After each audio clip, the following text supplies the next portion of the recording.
Hey climbers, and welcome back to the Treehouse. My name's Ree.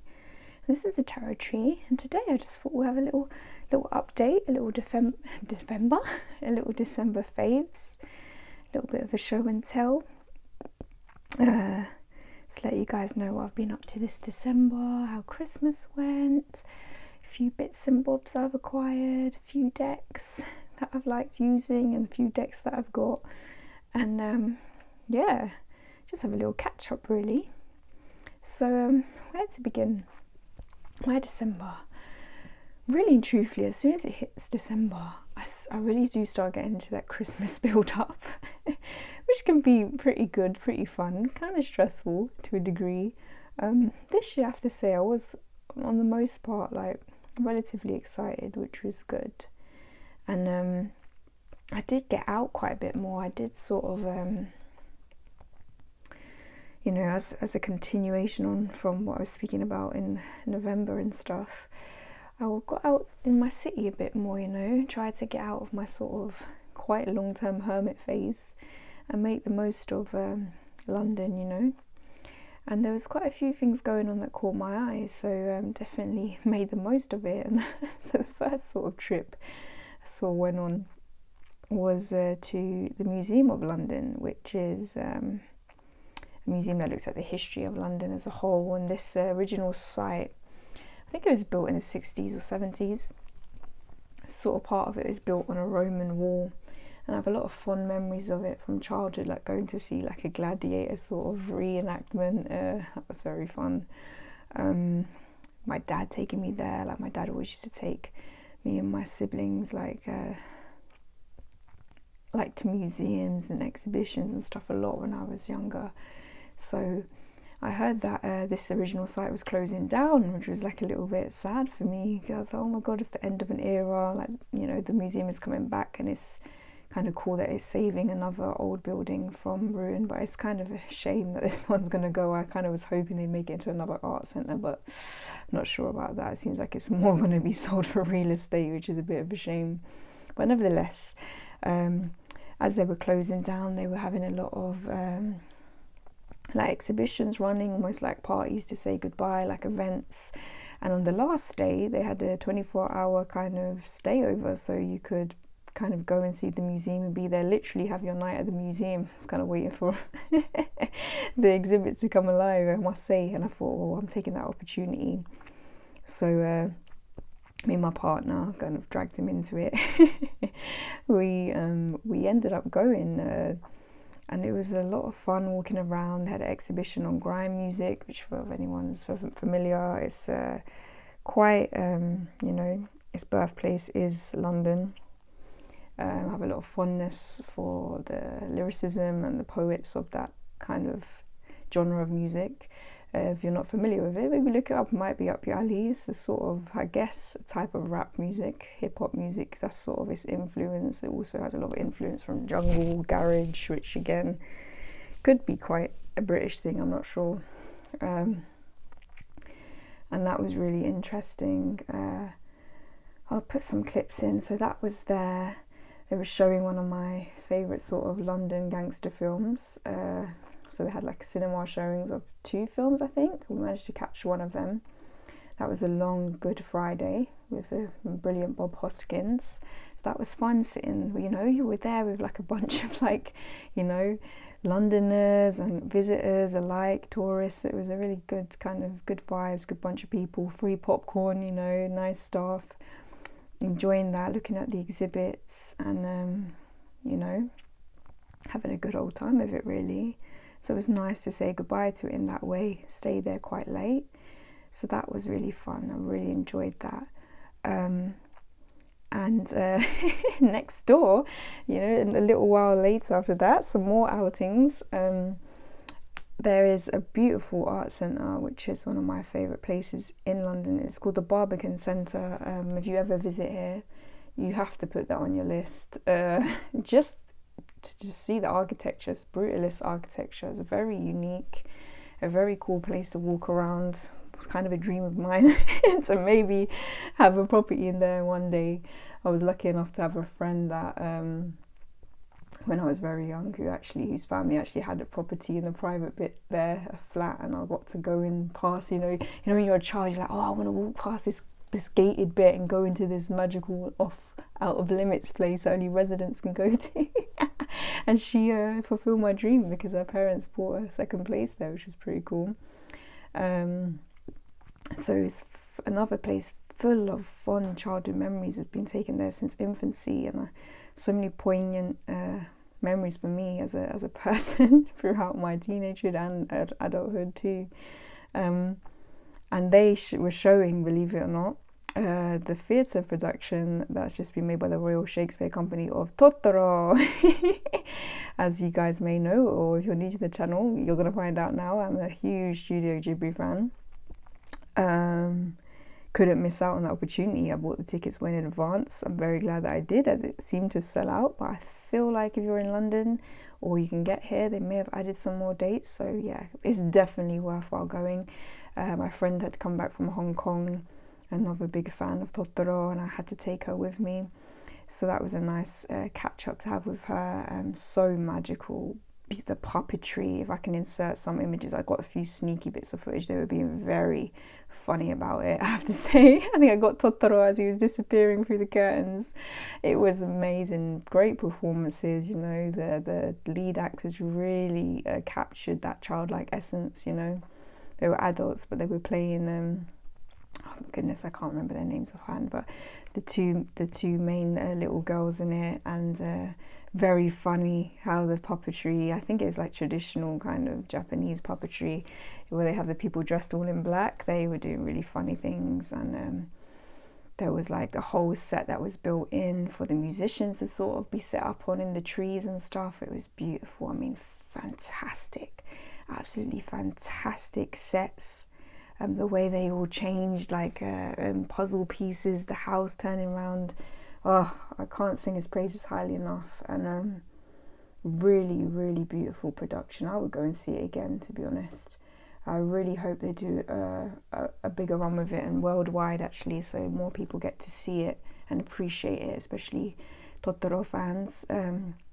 Very magical, great thing to do before Christmas. I definitely had booked that in because I can get a little bit gloomy around this time of year. So I like to have some magical things booked in, sort of reminds me of childhood. That was quite a big thing for me as a child. Like my mum would always like book pantomimes or, shows to go and see around this time of year in December, Christmas time. And it was nice to like do that for my own inner child, which I noticed was a bit of a theme through this month, as we'll see going forward through some other bits and bobs and decks actually. But inner child work continued, so this was definitely part and parcel of that, reconnecting with these aspects of myself that had been a little bit neglected, I would say. I think sometimes when we're feeling a bit low or a bit down or a bit out of touch with ourselves, sometimes it's good to look back at times when we were more joyful, maybe more relaxed, more at peace. Maybe this will be childhood for some of us, maybe not all of us, but for some of us for sure. And I have been doing that a lot, reflecting on those things that I've lost touch with that really brought me joy, and trying to bring them back into my life again. And it's definitely proved to help lift me, I would say, in this last month, and I'm really glad for that. It's actually helped me to connect with others again, because I was feeling quite disconnected in general, I would say, for quite a long time, I would honestly, but definitely in recent years. Well, I guess we've all gone through that to some degree with the lockdowns and pandemic, etc. But there were just many other things in my life that were also leading to that, disconnection from self through health kind of issues, and others through that as well. Relationships coming to the end, friendships, a lot of transitionary kind of things happening in the last few years for me. And this seemed like a bit more of like claiming back parts of myself again, and reconnecting with self first and foremost, and being able to reconnect with others through that. And that was really cool. And I think that's what Christmas time can be a good reminder of, to reconnect in many ways. So that was really cool to get to do that in December. what else did we have going on? Honestly, I did go on a few trips. I'm trying to remember everything now. So we saw Totoro. So on Boxing Day, I actually went to like my first football match that I've been in for a long time, and it was great. We won, thank God. We went 1-0 down. So I'm an Arsenal fan, Arsenal Football Club. Anyone else is out there? Yay! I've grown up in Highbury all my life, so that is where Arsenal are based, where our stadiums are. And so went with my partner and got an extra ticket for me, as he's a season ticket holder. Big fans in the family, and then the kind of people around me. And it was fantastic, you know, there was people from all over. Good Boxing Day, like I said, we got a good win in the end. The atmosphere was electric. Met some really nice family from San Francisco who were in front of us. A very funny animated young guy next to us as well, hugging everyone when we scored. So it was really beautiful to be back in that sort of community as someone who used to play football as a child and teen. Again, reconnecting with that and reconnecting with the wins. For anyone who's an Arsenal fan, you know, we did very well when I was a child. You know, we had these legendary footballers. We won lots of trophies, and it's been such like a bad run in the recent, well, I say recent, probably more so like the last 15, but we're finally getting like back on track with things, and it's really good to see us like hone the youngsters in the game and kind of get back into the winning ways, you know, because it really does. It's really nice. It's good for the community, especially like when you live around here and we do well and the vibes are good. It's amazing. I used to literally live around the corner from the stadium. They always set up like food and sweet stalls and merch stalls, and I could literally walk out my front door and cross the road, and there was the sweet stall, and he always give us free sweets when we were younger, so that was pretty cool.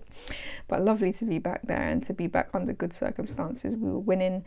I'm officially our lucky mascot, so I might have to head to more games in the new year, so I think that might be something I'm going to try and do, get back to that love of the sport and maybe start playing it again.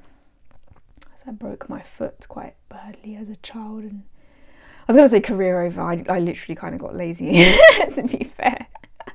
But it'd be good to get back into it. I do like playing football or soccer, as you guys, I'm sure a few of you got into it with the World Cup recently as well. So that was really lovely, a really lovely time to get spend with loved ones and the community. Ah, yes. We had our first bit of snow again. I'm only really thinking of these sort of connections now, but back to childhood, you know. It was snowing. My mother, you know, I'm actually like living at my family home at the moment, and I saw everyone in my house kind of reconnect to that childhood joy, you know, as snow makes a lot of us do. My mum was like, come on everyone, let's go out. I was here with my boyfriend, and literally we ended up going out in the snow, and me and him were like out there for like hours making like this huge snowman, and it was just so fun. Just like neighbours, you know, everyone comes out, right? It was nighttime pretty much. But people walking past, can we take a picture with him? Yes, sure, you know, talking, laughing, having snow fights, snowball fights, etc. And it was just really, really nice to have that sort of shared experience and that memory, and to kind of have a nice sort of interactions with neighbours and passers-by. Sadly, this being London, I say sadly, it was sort of funny as well. He did get violated pretty much the day after by the school kids close by. But it was a funny little thing I made where I was like sort of trying to find the suspect. Yeah, I'm a bit childish like that, but that was quite interesting. My poor snowman. Bob the Cockney Snowman was his name, aka Flowerpot Sven, as he had a flower pot for his hat, a bit like Bill and Ben, but I thought Sven was a more fitting name. A bit Scandi, you know. So that was really good. So we had that bit of snow. I'll be honest with you, I don't particularly like being out in snow, bar that first bit of it, if I'm honest. When it gets icy and stuff, I've had way too many moments like near fatal slipping over. I mean, if you have ever gone 2 feet first outside a main station, aka King's Cross, in front of about 100 people at the bus stops, falling on your ass and had everyone laugh at you, yeah, you can pretty much understand why snow and ice isn't my favourite. But yeah, it was a laugh while it lasted, I have to say. And it was very pretty, it was very beautiful. I love that kind of, the sound changes, that blanket of snow, like what it kind of does is, it's very magical. That's very magical sensory experience, isn't it? Just everything heightens, that, you know, the sort of cold sensations that you're feeling, you know, the white sheet in the sky just makes everything, all the lights seem different, the sound carries different. This really is quite something. So yeah, I enjoyed that, definitely. And then just like, you know, Christmas came, spending a lot of, you know, time with the family. Had a really actually nice Christmas day, I have to admit. Spent that with the family, you know, had all the all the shebang with the food. Really nice time exchanging gifts, you know, getting outside with the family, seeing close friends, etc. Lots of like little catch-ups, which was actually very nice for me. Hasn't been something I've done for a while. Reached out to a few old friends, had some meetups and catch-ups, which was nice. Again, back at the Barbican Centre, you know, I really have just realised I like their cinema there. So yeah, Christmas was just spent like in that fashion, you know, and so that sort of limbo between Christmas and New Year's was spent doing some catch-ups and going out and seeing some stuff at the cinema and that. So that was really cool.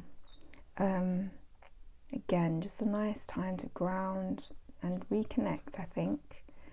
I think we really did make the most of that in December. In terms of, what should we move into now? Well, I told you I went to the cinema a couple of times, didn't I? So what did I see? Well, we went to see with my friend just randomly because I was like, okay, what film's on? Went to go and see this Korean film called Decision to Leave. I can't remember the director's name, but I do remember quite liking his 2 films before, which was Old Boy, which is a classic, which is quite out there, and is it The Handmaiden? That's a very beautiful film. I've always quite appreciated, well, for a while I've appreciated Korean cinema. I think the cinematography is always very stunning in a lot of their work. I don't know what they've got going in Korea, but they're definitely very high spec. Even if you see their YouTubers, like, dang girl, what camera are you using and who taught you how to take these shots? But, you know, I find their stories just a bit different. They're not like your average sort of kind of story arcs usually. There's always some sort of twist or surprise, or they just bring a different element in, you know. They are quite good for horrors, quite good for thrillers, I would say. This one, it wasn't quite up there with the other 2, I have to say. It was a little bit more predictable, but it was an interesting side. Like this detective, you know, comes a bit obsessed with the wife of, you know, a victim that he finds dead at the bottom of a mountain kind of thing. And it sort of goes from there, like him, you know, becoming a bit obsessed with her, developing a relationship with her, etc. And sort of all the sort of issues that brings, like, you know, when you're trying to do an investigation and see if someone's been murdered. So it was pretty intriguing, I have to admit. I did enjoy it. What else? And then obviously had to go and see, well, didn't have to, but as I missed out on Avatar the first time around when it was cinemas, which is always a bit of a regret for me, even though I don't, it's not like, you know, it's not like the greatest film ever. It's just the 3D element intrigued me a lot for that first one, and I missed it in cinema. But I went to see the second one. I wouldn't say it was bad by any means, maybe a bit too long. I would say that, and I wasn't too struck on the 3D, but then again, maybe I should have gone to the big IMAX and saw it instead. I do think 3D does need the bigger screen, but it was very beautiful, especially the element of water used, and sort of the environmental issues to a degree that he was shining a light on. And yep, those are the two films that I saw out in the cinema. What else? Let's go on to some TV shows, shall we? What did I enjoy this December? Okay, so Atlanta, I was told to watch this. It's very it's by none other than Donald Glover, or as some of you may know him by Childish Gambino, a man that is, you know, his work and artistry has, you know, interested me and intrigued me for a long time. But I never really dived too much into his acting work, and I've been told to watch Community and things of this nature, but I hadn't even heard of Atlanta till a friend told me. And I thoroughly enjoyed it. It was very interesting. It starts off, you know, they're quite, you know, he's he's down on his luck, he's struggling to kind of look after his kid, and he's got a baby mama he has struggles with. They're in a bit of an on-off relationship, and then his cousin's this rapper who he's trying to hit himself as his manager, and it's all about their journey through the sort of music realm to a degree. That's how it starts off, but gradually throughout the season it gets more and more surreal. You get these very surreal episodes that are very funny, quite poignant, quite philosophical, I have to say, in parts, and it's worth a watch, I have to say. Very interesting characters, very good performances, I have to say. A good ensemble cast, and yeah, if you're up for something like a bit surreal, not quite to the level of Twin Peaks or anything like that, it's way more, well, for the most part, succinct than that, but, you know, a little bit zany, you know, a little bit different, you know, it's not like that quite, oh yeah, like we're in the hip-hop world, music world, that sort of, you know, kind of stylized, you know, glitz and glam or gritty kind of thing.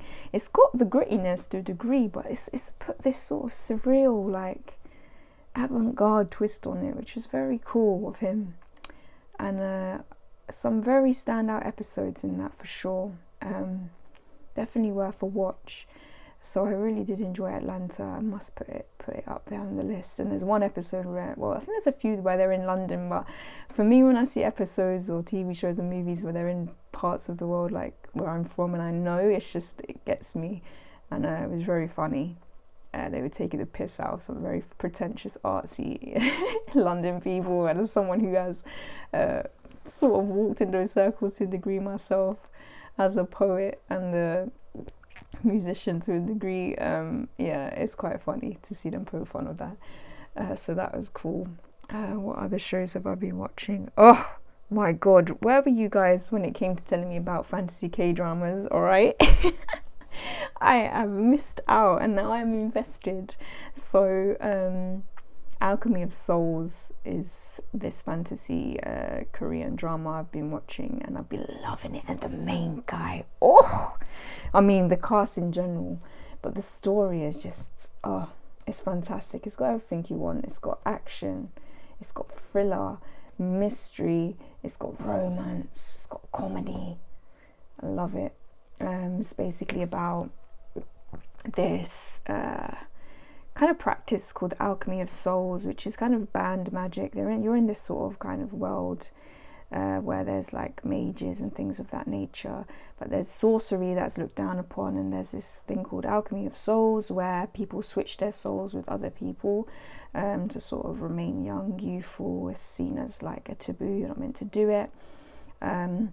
Starts off with the king doing it because he's dying, changes himself with the main sorcerer, impregnates the sorcerer's wife, bada bing, bada boom, we get our main character, Jang-uk, okay? Very at the beginning when we meet him, troubled young guy who's kind of been switched off, his ability to use magic been switched off because he's sort of sorcerer, dad but not dad, is worried about what sort of tomfoolery he may bring into the world because he was born in such a way, and he ends up, you know, being really frustrated trying to find someone who will teach him magic. No one will. Then out of nowhere, an assassin girl called Natsu, she's dying, she knows the Alchemy of Souls, she puts herself into this blind girl's body, and you know, he finds her and knows almost immediately who she is, but he's trying to keep that secret because obviously everyone's looking for her and wanting to kill her, basically. And she becomes his teacher, and then kind of the story develops like that, you know. You can imagine a lot of funny, a lot of sad, a lot of kind of scary things happen in this world of magic and power grabbing and, you know, politics. And, you know, you've got these two kind of souls with a troubled past that have come together quite, you know, in the line of fate. And it's very good, and I've got one episode left, and oh my gosh, it's going to be one of those shows that I'm going to be sad when it's finished, you know. So fantasy and romance and, you know, all of that is up your alley. Action, give it a go. It's very beautifully done, very good performances. I mean, some of the acting is top notch, and the comedy is good. I quite like the Korean sense of humor. For some, it might be too slapstick or it might be a bit silly, but I enjoy it. So Alchemy of Souls, that led me on to a little bit of a K-drama thing. Like, I've never really got into that. Like, I'm not a big huge K-pop fan or anything like that. I know obviously that's quite a big thing now. You know, I have a few, you know, like the Korean sort of YouTubers I watch, and or those based in Korea, etc. Definitely a place I'd like to visit, for sure. I think it's a very cool looking place. The history is interesting also, but I've never really got into like the music and the dramas like that so much. Film, yeah, and a few fantasy series for sure, but never like the K-drama like romances. But my god, guys, whew, I think I might be getting there. I think my friend's been telling me for a while, and I might be missing out. The hopeless romantic in me. So I watched this one called Nevertheless, and I couldn't stop myself from binge watching this, guys. I can't explain to you. It's like, oh, I don't know. The performances are very good, even though the main relationship is just like toxic, basically. But it does remind you of your youth, you know. This girl, she's obviously in uni. She's kind of struggling to find herself. She's an art student, a sculptor and sculpture, and she's like just had a relationship come to an end with a really shitty professor she was dating, and then out of nowhere fate brings this young guy into a bar while she's sitting there by herself, and he has this thing with butterflies, and it turns out her name means butterfly in Korean as well. So he ends up sitting down next to her, and they sort of strike up a sort of relationship, and then it turns out he's in a uni, as it does, you know, and all the shenanigans happen. You know, but I just like the ensemble cast of all the friendship group in uni. Sort of takes you back to college days and things like that nature, if you're feeling a bit sentimental. And then just navigating those relationships, especially like, you know, when you're in your 20s and things, how tumultuous some of them can be. So yeah, it's very funny. It's very like sort of a nice sort of insight into relationships, even though obviously it's got that sort of, you know, that element of romanticizing certain things. Well, not really, actually. It's a bit gritty as well. It doesn't really shy away from actually calling some aspects of it quite toxic, if I'm honest. But yeah, the main girl, I've seen her in something before. Just the cast in general, good. So yeah, if you like a bit of a romance, a little bit of a, you know, tension, and just, you know, a bit of fly in the wall and kind of coming of age, give it a go. It's very beautifully shot, man, some beautiful locations. So that's Nevertheless. I think it's based on a manhwa or manga, so that's pretty cool. What else did I watch or finish in December? Let me think. What can I recommend? Oh, Wednesday. How could I forget Wednesday? Oh my goodness.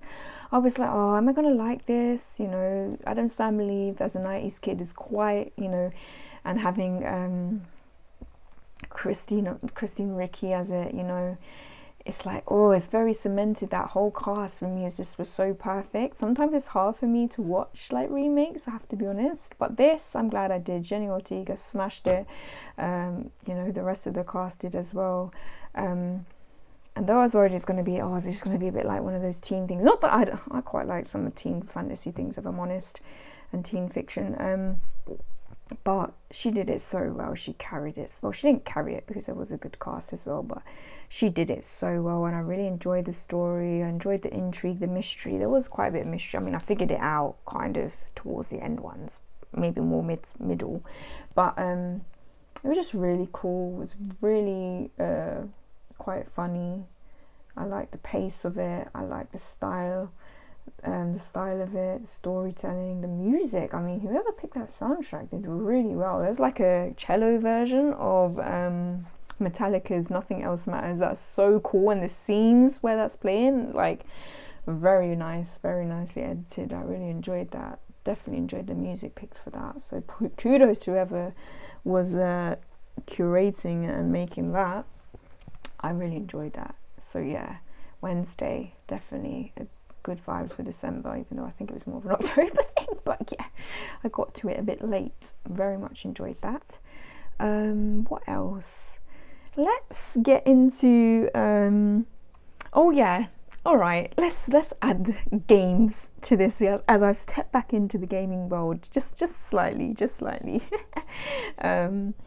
I'm a big lover of platform games, indie games, story games. You know, I have a whole library on my Steam that I need to get through, and I've considered buying myself a Switch, I have to say. Haven't done it yet. Might borrow both my brothers have one. Maybe I should nick one of theirs. I don't know. They're not making use of it, but my brother did kindly lend me his other console, which is, I think, a Steam Valve console, which is really cool, so I could play my very beloved game, Ori and the Will of the Wisps. Oh, I've completed the first game. For any of you that are into gaming, into like sort of magical kind of worlds and like platform gaming, puzzle solving, story-based games, like definitely give Ori a go. There's 2 games out now, and I'm playing the second, and I've been thoroughly enjoying it. You're like this little light being who basically, in this second one anyway, you've got your little owl friend who, you know, bless him, or bless her, actually, it's a little girl, I'm fairly sure. She's lost one of her feathers, so she couldn't fly, but then you've sort of found the magic one like you had in the first game from her mother, I think, and you tie it to her wing, and then you start, you know, she's like, oh, I can fly, but unfortunately, as she's flying with you on her back, you know, a huge storm kind of takes place, and you end up getting, you know, crash landing, separated from each other in a sort of dark part of the forest, and you're back to sort of, as this being this light being, you have this sort of ability to go in, sort of light up the spirit trees and kind of in a way like bring the forest back to its light state where it's become corrupted, and like bad things have taken seed in the sort of wilderness there, you know, bad monsters and bad energy and bad vibes and stuff. So as you're on your journey to try and find your little owl friend, you're also sort of healing the forest again, sort of what you do in the first game. So it's really beautiful in that sense. It's one of the most beautifully illustrated and sort of animated games I've ever played. The soundtrack is breathtaking as well. Everything about it, you know, everything about that game is beautiful. Definitely, if indie games, platformer games, story games are your thing, give it a go. You have to. It's really up there. I luckily actually earlier in the year went to see the orchestra play the soundtrack to this game. I loved it that much. Very, very beautiful. So yeah, Ori and the Will of the Wisps, and I'm looking to get back into that, as you'll see through some bits and bobs I got for Christmas as well. Again, back to that whole idea of the inner child. It's very interesting. This December has been very strong for me. I used to love getting my Game Boy out, you know, playing games. So it's definitely a good way to kind of wind down, I think, sometimes, obviously depending on what game you play. It used to be a really beautiful way for me to connect with friends. Like, we would basically like, bring your controller, bring your pad and like people, you know, friends would come, we'd go around each other's houses and play games together. And I think when I have my own space again, I would like to kind of do that. I just have this vision of my house warming. I'm just like, guys, let's just get the retro game consoles out and let's have a good, you know, a good run at it for old time's sake. You know, I am quite nostalgic and sentimental like that, and it brings me joy. It's just, You know, it is another way in which to explore story, I believe, and I think there's just so many beautiful creators and storytellers working within that gaming world right now, and we see this through indie developments. And I've heard some of you guys like have recommended some great games in your kind of monthly favorites. So gosh, put them down in my comments if you are also a bit of a gamer, you know. And even if you don't think you are much and you really are into story and you want a little bit, you know, something new to try for downtime, you know, give it a go. Honestly, you can play games on anything, phones, you know, if you have a console, on your computer. It could just be a nice, you know, little bit of downtime for you, and like I said, another way to explore story. So that's been really fun. So what should we get on to next? I think bits and bobs, you know. Obviously Christmas is here. I got like some gifts, some stuff I bought for myself, obviously. Even though I said I would ease off on the old decks. We'll speak on it when we get there. But first, let's just start with more the miscellaneous bits and bobs that I got for Christmas and myself. So first up, we have one here on the old table with us. I think I'd mentioned to you guys last time I was starting to kind of collect these little ghosties from the York Ghost Company, and I've got a big one now, and this is a customized one with snake root painted on it, and I just thought it was so beautiful, this sort of botanical element to it. Definitely speaks to an aspect of myself. I was saying I was kind of getting them to sort of speak to that and have them in my altar space. So that's that. Really love that one. What else did I get? My mum got me this goddess statue. Dang, if we can see her in all her glory, which she has the sort of, is it ikigai, or am I getting that wrong? I might be getting the wrong term there. It's the Japanese kind of practice of repairing things with gold, you know, that things aren't always like broken, you know, you can make them into something new, you can always repair, and that's sort of a good way of looking at life in general. And I love that it's over her heart space and she's holding it there. She's very beautiful. I did want a goddess statue, and it was really sweet that mum got this. I think I may repaint her because she's a bit I'm blue dabba dee dabba die for me. Like, even my mum was like, yeah, this wasn't the colour I was expecting. But she is beautiful nevertheless, and I do think she'll be nice to have an like altar for like doing my sort of more goddess divine feminine work for sure. I really do like the pose on her face, but I think she will be getting a paint job. But she is beautiful. What else in terms of miscellaneous? My friend, bless her, who'd come from Hong Kong, we went to Totoro together. She's a very crafty person. No, well, not in that sense, that sounded wrong, but I mean, like, not as in sly, but as in, you know, good at crafting and making things. And she made me this, which was so sweet. She got all the bits together. She's made me a few things before, but this one I just thought, oh my god, this is like right up my alley. I loved it. It's like a little, it's a little nut, like a little acorn, if you can see, and inside, it's got this little bunny family. She's kind of made this all herself, and then because she knows I'm a Studio Ghibli fan as well, I have a little Kiki just in her little bed in there, a little necklace. You know, again, embracing that childhood energy, that childlike energy, that full energy. I'm still in the makings of curating my Studio Ghibli deck for those who are interested. The never-ending project. Honestly, I'm so scatty though sometimes. Like, I start things, you ever get that? And that is a bit of a thing with me, like starting lots of things and not always finishing them. But yeah, I thought that was really sweet because Kiki was like one of my picks for the fall, actually, between her and Ponyo, I would say. But yeah, that was really beautiful of her that she made that for me. Even more so, you know, when you have friends, you know, or people in your life that make things for you. I've always loved that. I did that quite a lot when I was little for others, and it's really beautiful to receive it back. Also, back in this child, sort of again, this inner child realm that we're in, this was definitely reflected in Christmas. I don't know, maybe I've really been putting the vibes out there in terms of gifts I received. It was really interesting. So firstly, my mum, she had walked into this shop in my area, which if any of you are familiar with these, I grew up with these. They are called Sylvanian families. Please let me know if you guys had these.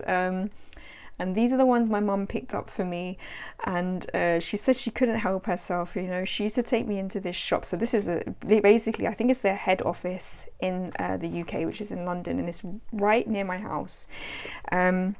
And literally, guys, this was heaven as a child. It's heaven now. Like, honestly, if I walked in now, I would still be happy.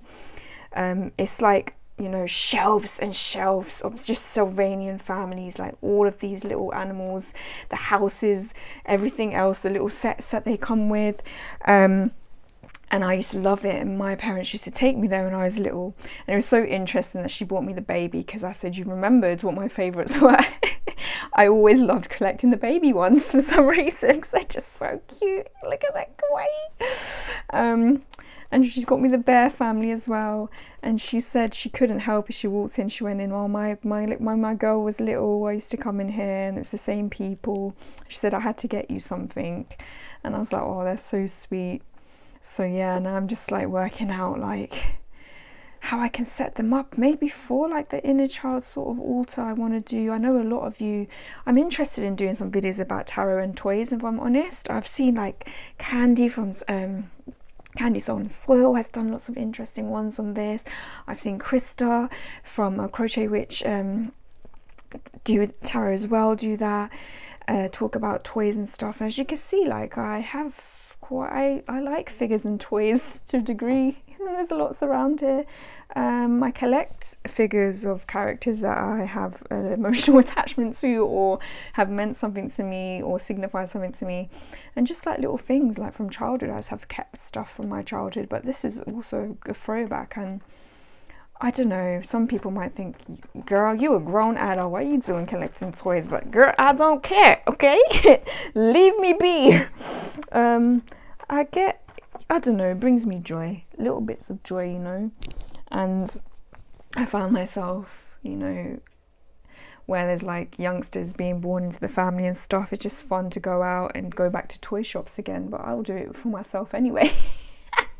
So the Sylvanian families, definitely want to kind of do something with them in my practice. So just have fun with them really, and make little scenes or whatnot. And also, guys, another throwback. I've yet to open these. Gosh, a few throwbacks, to be honest. Bear with me, I'm picking everything up.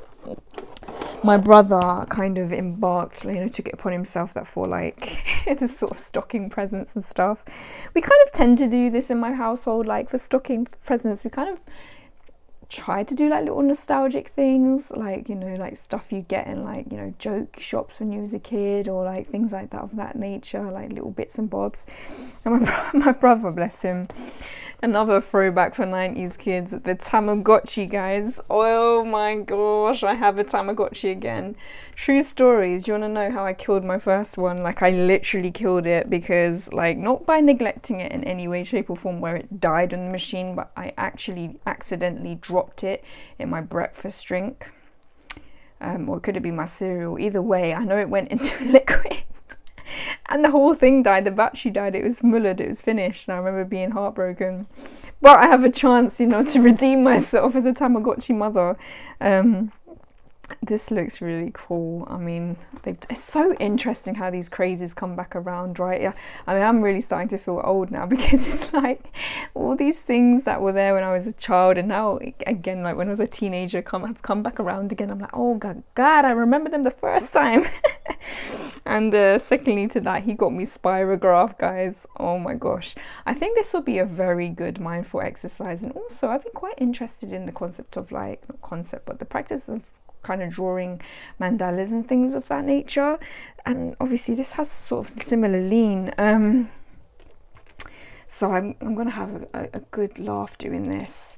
Drawing and mindfulness, like I think I've said before, like kind of traditional meditation of like sitting still and stuff is quite difficult for me. Someone, I'm fairly sure, well, I'm yet to be assessed, but hopefully probably soon, has ADHD or something in that vein. very difficult to sit still. Like when it comes to sort of mindful, I feel like I need to be doing something. I sort of took up jigsaw puzzling, and I got quite a few of those for Christmas, but I'm struggling with the one I've got at the moment, I can't lie. I don't think I should have started off with like I don't even know if I've got like a 2,000 piece one, who knows. But yeah, I feel like actually sitting like or colouring and things of that nature is easier for me, a kind of better way for me to meditate and be mindful. So hopefully this will help with that. I really do look forward to giving it a go. In the realm again of the inner child.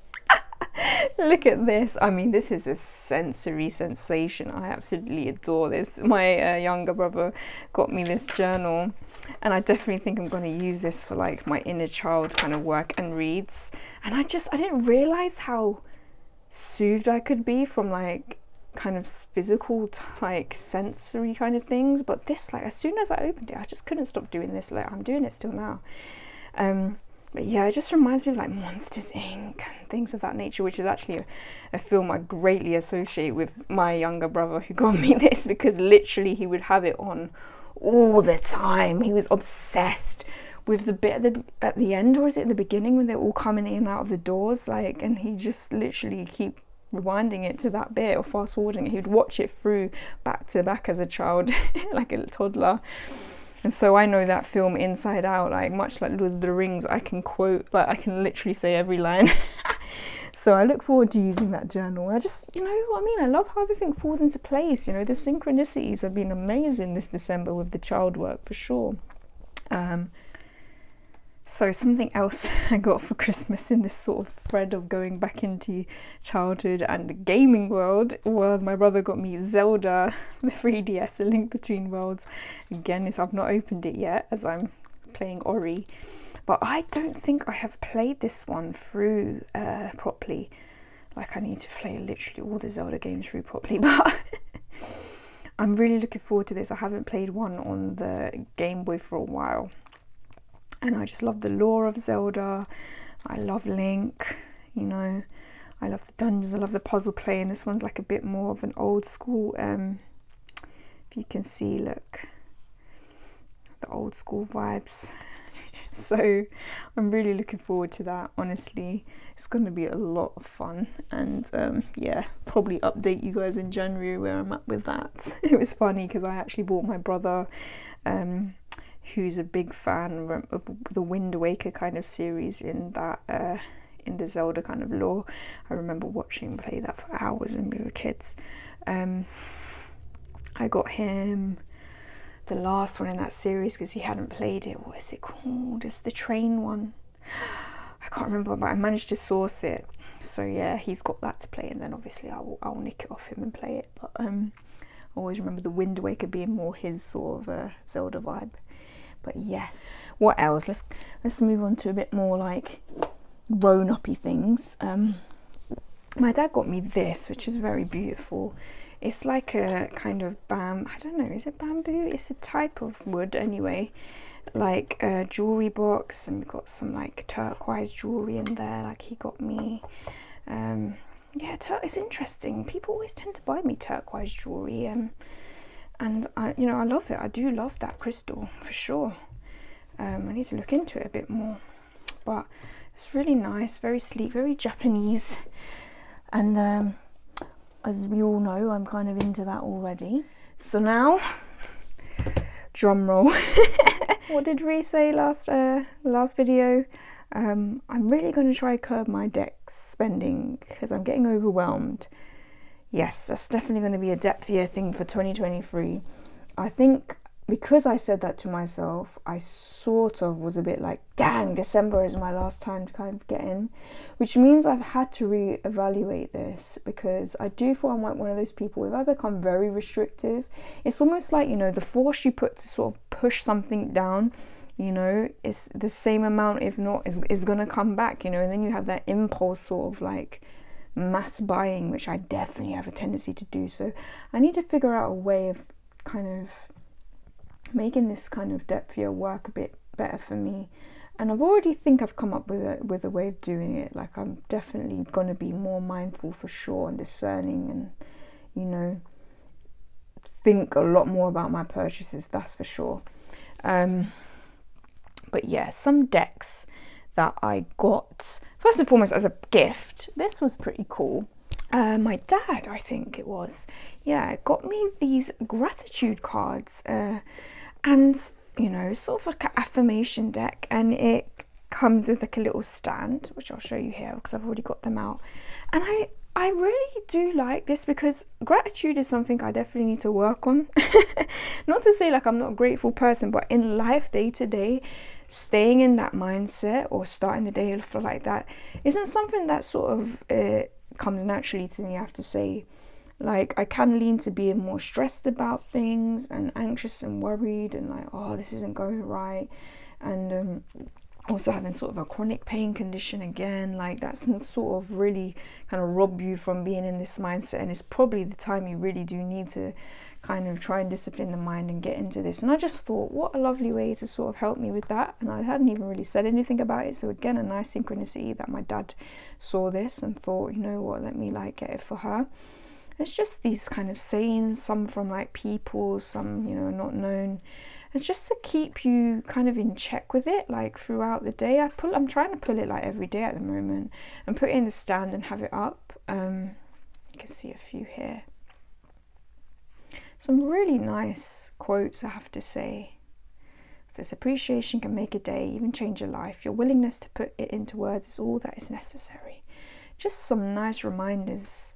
And sometimes that's what we need. That's why I have my cards up, like my weekly draws, etc. Oh, we've lost a light there, it seems. Let's hope it doesn't ruin everything. Let's plug you back in. There we go.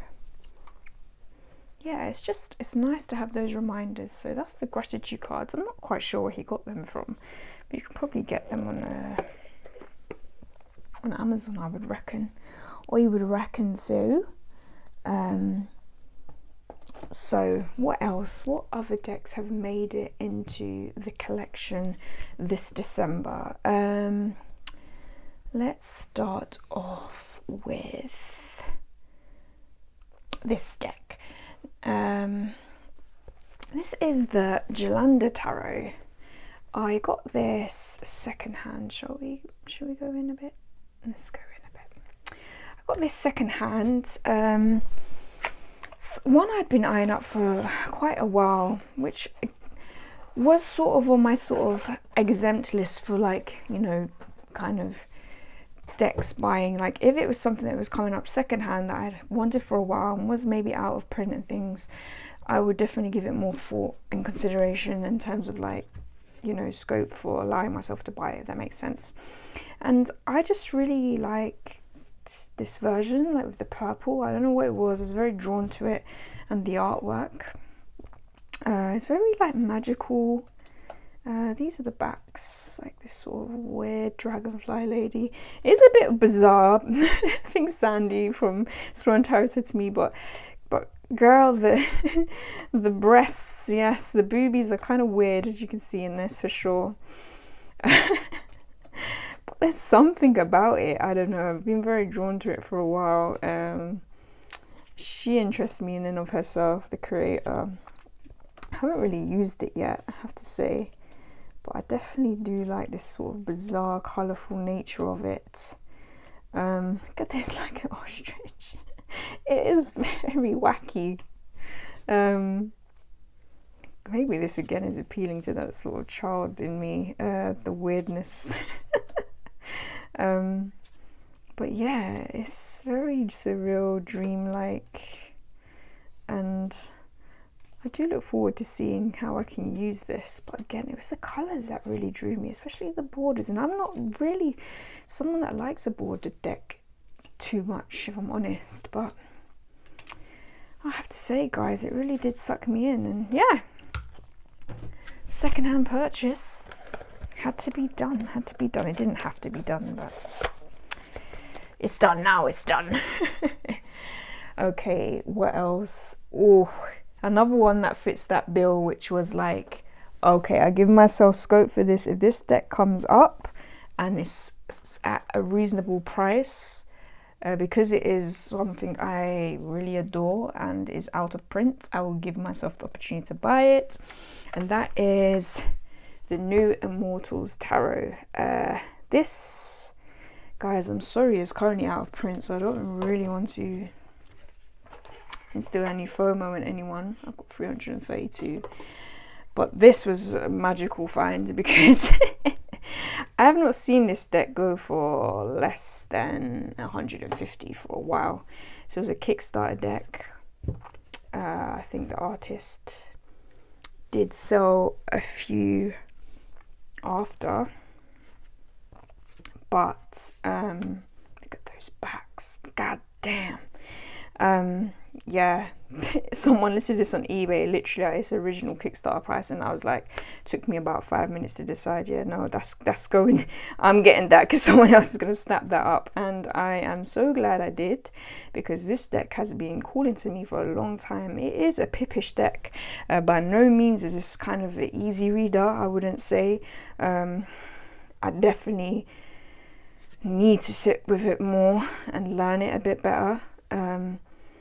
But it's just, it spoke to me. It's such a surreal, strange deck. There is no real guidebook to it because it's meant to be an intuitive reader. Get this devil guy. It's sort of like a lot of, what's the word? Basically like collage deck, all these sort of images. Look at that tower.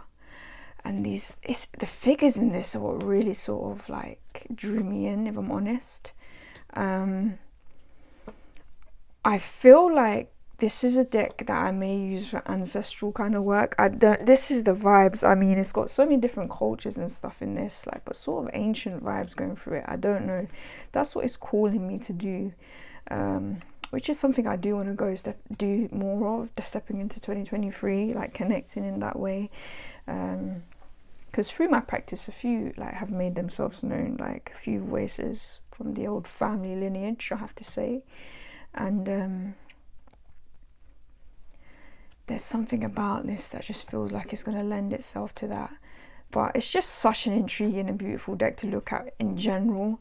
I do think it's one you need to sit with the cards. I definitely haven't done like 3 card pulls with this yet. I've literally been sitting with like the 1 cards. And again, it's a pippish deck, which usually I wouldn't go for. I'm not a big fan. But I feel like if I sit with this enough, the answers will come to me for sure.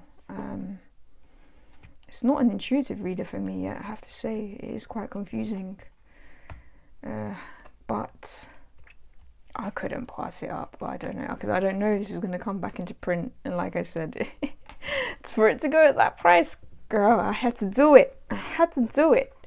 So yeah, I really do look forward to getting into this. Very bizarre, look, it is a very bizarre deck. Some really weird mixes of things. Oh, but the other thing that I definitely want to use it for, as extra cards, it comes with the Divine Muses. Look at this. Cassiopeia, Aphroditus. And I really would like to work with these cards for my creative work, you know. I want to learn more about these figures for sure in general. I find it really interesting. The pics, like, I love the sort of mix of kind of characters we get for these. Calliope. I want to dive into the sort of histories of these more, and then cards like to make your own, apparently. So yeah, I want to use those for like helping me in my creative work this year, because I actually really do want to step that up and take it more seriously, like really and truthfully making something of my creativity, my creative gifts, stepping back into like performing again, and maybe publishing. That would be great. So yeah, the new Immortals Tarot, guys. It's a beautiful deck, very bizarre deck. Some ways I would have liked the creator to make a book and actually tell me their sort of thoughts and why they pick these things, as I usually do, like with a deck. But I guess I can just use it, you know. I'm gonna have to just connect with it myself, hopefully. So that's the new Immortals. The The other one that came into this thread of out of print, if it comes up at a good price I will allow myself, is the Veleda Tarot. I don't have the book to this. If any kind soul does, I wouldn't mind if they had a PDF. I don't know if you got a PDF version of it when you got this deck. We want to send it my way, do let me know. Otherwise I'm going to have to try find this book somewhere. And I definitely think this deck needs a book. But floral energy, very bright colours. Look at the backs. Out of print. I don't know if it's coming back, so sorry guys. But there's an oracle that this creator has that I think she still has a few copies of. I just, you know, again, something I want to carry on into this year is upping my sort of plant and flower knowledge, working with that energy for sure. And this deck was just so beautiful, and I feel like it will work really well with some other decks that I have, so I'm quite excited to get to use it. But again, I really do feel like I need the guidebook for this, and unfortunately this didn't come with it. The Lovers, look. Such a gorgeous deck. Oh, sumptuous. I just really want to know what the associations of these flowers are, why they've been picked for certain cards. And I love that for the Hanged Man. Death as the mushroom. Temperance, I like that.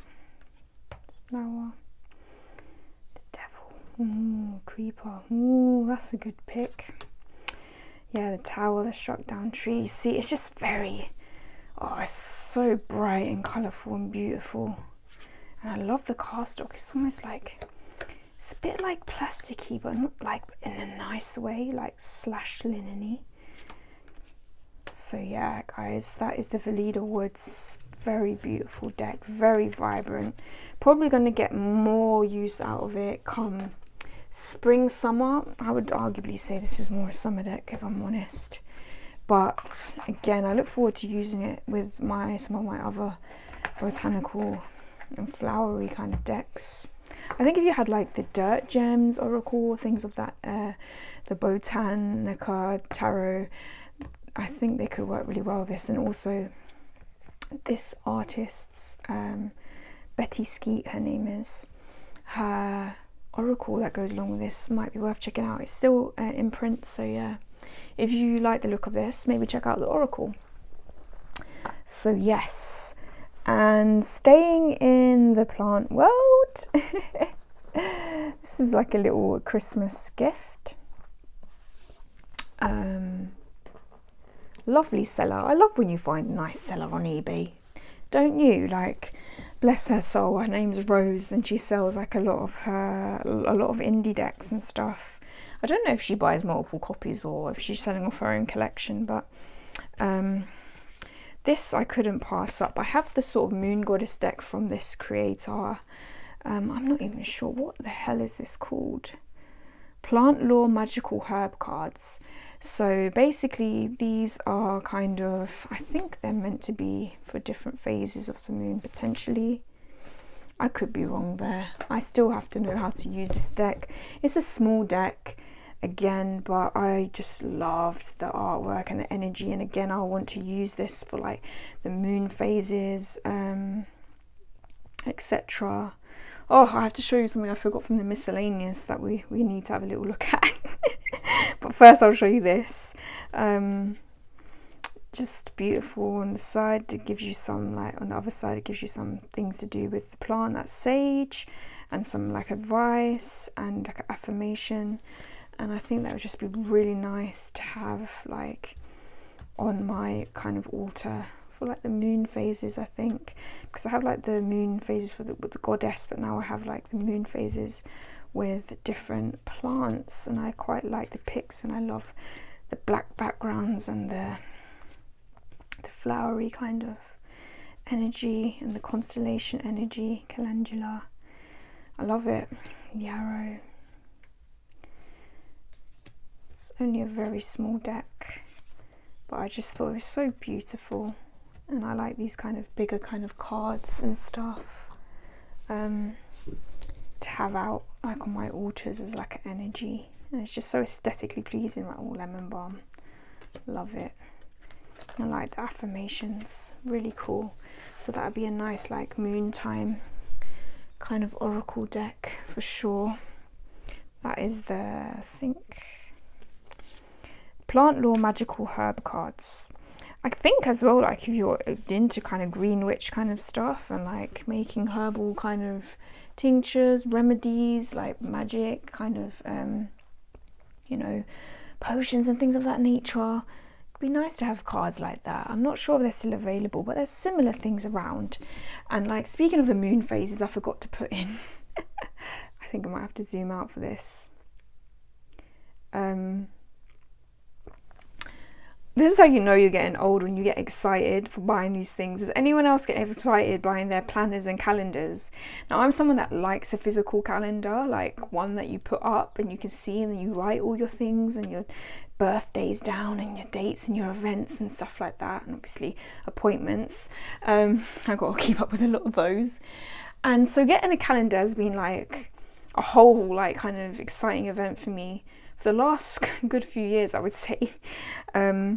And so when I was out and about with like my friends in the December period, I went and got my calendar. But guys, it's such a beautiful one. I don't care, I'm so excited. It's called A Year in the Country 2023 by Matthew Rice.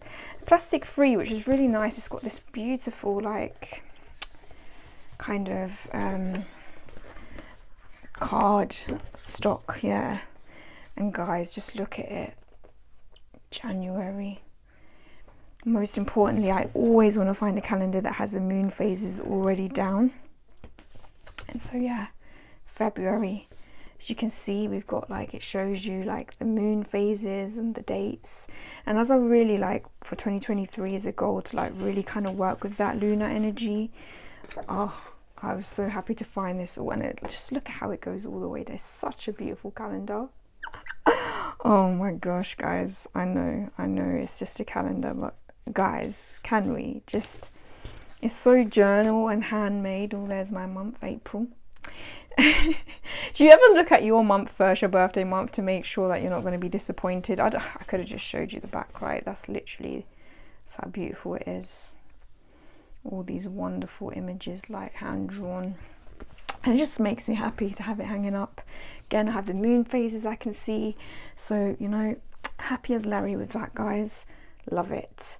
Let's zoom back in now, show a few more texts, I think. Where do we want to go next?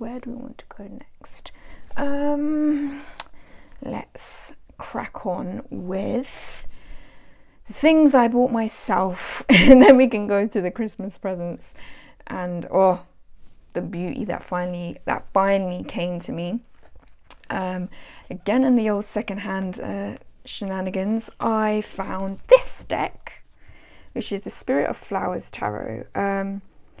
It really just struck me how beautiful this was, and childlike, back again to that childlike energy, guys. It is a theme for the month. I was quite into fairies as a child, and I've not got too many fae decks or fairy decks, I have to say. I used to love the flower fairies when I was younger, all of those sort of books.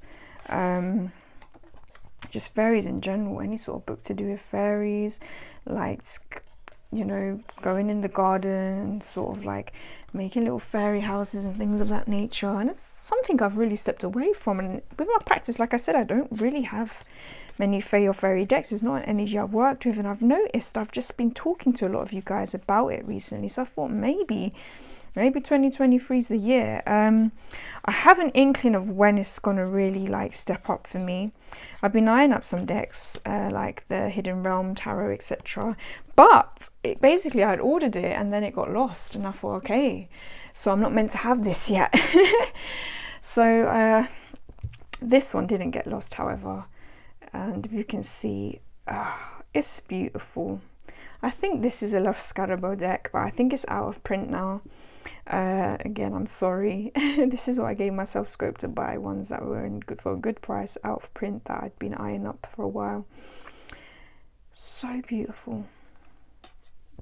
Those are the backs. Shall I leave it there? What do I want to do? The flower energy, the childlike energy, this really took me back to childhood just looking at this. It made me very joyful looking at it. I love the font work, which is quite different for the Scarabo. Their little outfits, the expressions, the colours. This was me. I loved dressing up as a fairy as a child, looking at the flowers. Genuinely, like, I must have thought I was a fairy at one point in my life. Genuinely, with my fairy rings running about the garden, and luckily we had like quite good kind of parks and stuff around where I lived, like ecology centres, you know, lots of wildflowers around. My mum, you know, to be fair, both sides of my family, paternal and maternal, were very big on gardening, and nurturing and looking after flowers and planting things. So I was always around that kind of energy. My aunties were quite obsessed with fairies. My grandmother, you know, my auntie would draw them, like she would collect like kind of fairy statues. I remember that very strongly. She's a very good artist, one of my aunties.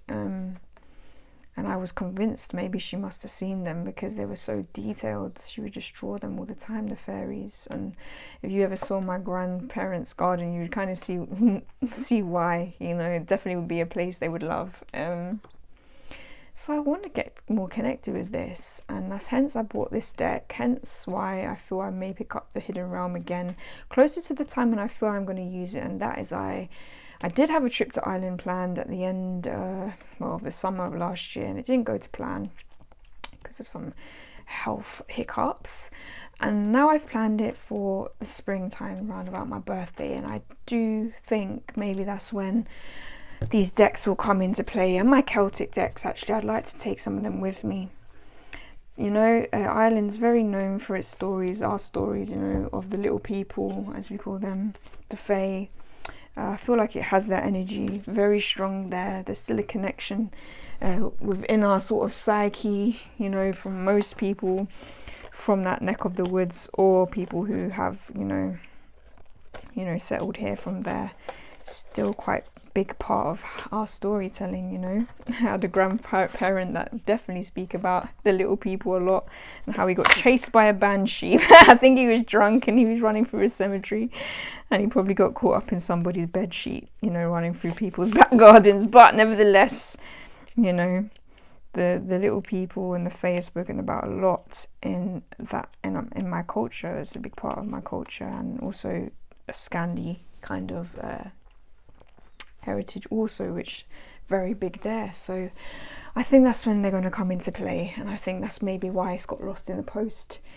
Maybe they want to come into my life at that point. So I'm looking forward to that. I really am. Another deck that I bought in December, as I realised, I think I said to you guys, I got the Ocean Tarot, and I said I don't have a lot of water decks, and I want to work more with that, like I said, the lunar energy, and I want to work with the water energy in my chart specifically this year. You know, I'm a Cancer rising, I have a Pisces in Mars, I have like a few water placements, and I think I had the Cancer deck, but the Pisces deck I was looking for, and this definitely speaks to that. Although I would say Aquarius a bit, and I mean, I know it's not water, but I feel like Aquarius is like the most watery kind of air sign, no? Wisdom of the Depths Tarot.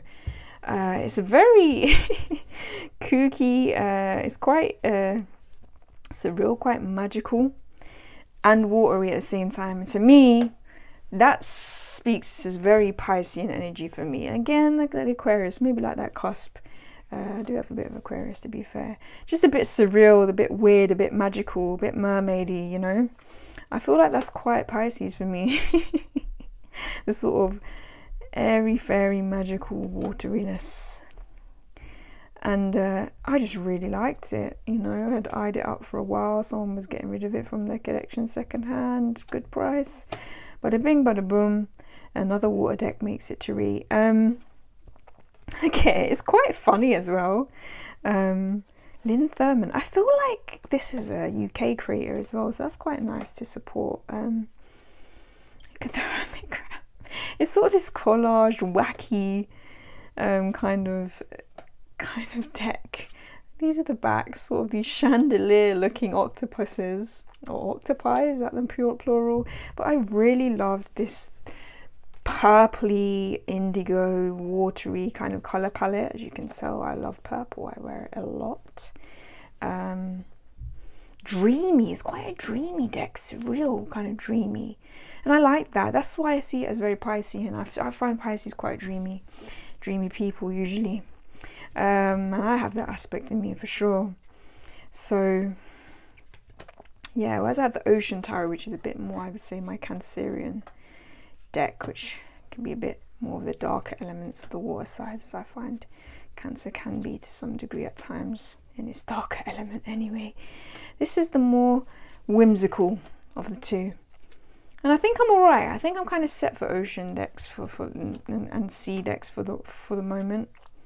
This has definitely got a mix of everything. Sea creatures, sort of mythical sea creatures as well. So yeah, I do really look forward to working with it. My Pisces placement is actually in Mars, which is very interesting because I do have to work on certain things to do with that planetary aspect for sure. And I think it'd be quite funny to use this deck for that. Maybe it will help, you know, to see the kind of humour and the surrealism and that sort of, you know, how we deal with conflict and assertiveness and things of that nature. So yeah, that's the Wisdom of the Depths Tarot. I feel like it's going to be quite poignant. I have a good vibe about this deck. I haven't worked with it yet. I've had a look through, but I'm looking forward to it. Definitely connecting with that water element of my chart for sure. Next up, we have a deck I really didn't think I would get, but then Sandy was getting it, and that's a whole other story. But anyway, out of her getting it, I also decided to pick it up. And this is the Animal Tarot cards by Doreen Virtue and Radley Valentine. I'd wanted a deck that was split into seasons for a long while. As you know, I work seasonally. I like that when instead of being elemental, well, I guess it's speaking to the elements still, but we speak to seasons. This wouldn't have been a deck I would have really looked at, to be honest,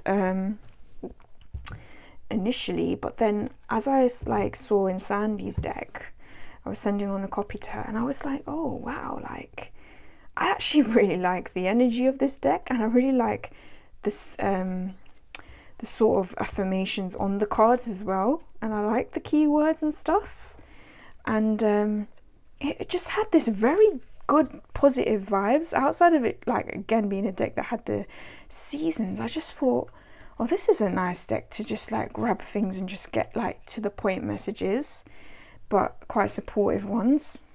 I like that. This might not be to everyone's taste. I mean, the backs, I'm not about that. I mean, I think this is the Empress card. I don't know, these cats weird me out a little bit, I can't lie. But yeah, there are some other really beautiful cards in this, and I've definitely been enjoying it. I've been pulling from it already. It's so sweet. If you like animal energy, I mean, I think it's out of print now, but there's still quite a few knocking about. You could pick it up for a decent price. But yeah, I really did like this. If you know any other decks that split into seasons, let me know. The one I was really interested in is the Victorian Fairy Tarot, but that's hard to come by these days, and I really just wish they'd reprint it. I feel like, you know, they know that people want it. Bring it back, man. Bring it on back to me, bring it on back now. Bit of S Club 7 there for you.